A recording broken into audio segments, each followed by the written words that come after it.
बहुत समय पहले धरती पर एक महान और तेजस्वी राक्षस राज करता था, जालंधर।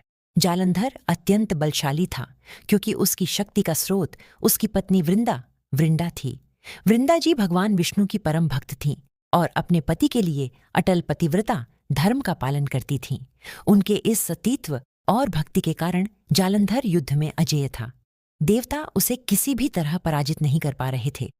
देवता भगवान शिव और विष्णु की शरण में गए। वृंदा का सतीत्व भंग देवताओं को पता था कि जब तक वृंदा का पवित्र व्रत और भक्ति कायम है, जालंधर को कोई नहीं हरा सकता। तब भगवान विष्णु ने लीला करते हुए जालंधर का रूप धारण किया और वृंदा के सामने प्रकट हुए।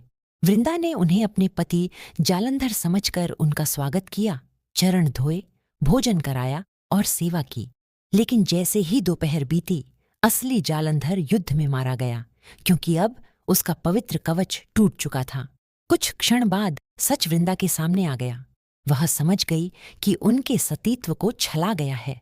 वृंदा का श्राप वृंदा के हृदय में गहरा दुख हुआ। उन्होंने रोते हुए भगवान विष्णु को शाप दिया, हे प्रभु, आपने मेरा धर्म भंग किया है। अब आप पत्थर के समान निर्जीव हो जाएंगे।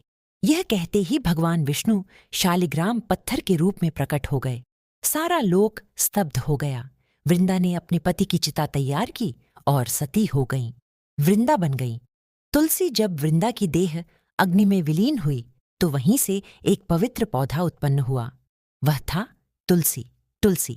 भगवान विष्णु ने कहा, आज से तुम संसार की सबसे पवित्र वनस्पति होगी।